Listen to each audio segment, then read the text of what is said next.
I just want to say thank you to my family, my friends, my sorority sisters from Kappa Kappa Gamma, and especially my professors in the business department. Yeah! I just want to say thank you to my family and my friends for supporting me for the last 4 years. For my time at Monmouth College, I would like to thank my grandparents, my parents, my friends, and my professors. I'd like to thank my mom and my dad and the professors in the business and economics department.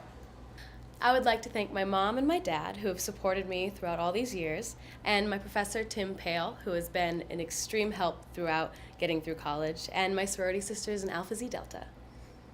I would like to especially thank my parents and my family for allowing me to come out to Monmouth, Illinois when I'm originally from Arizona.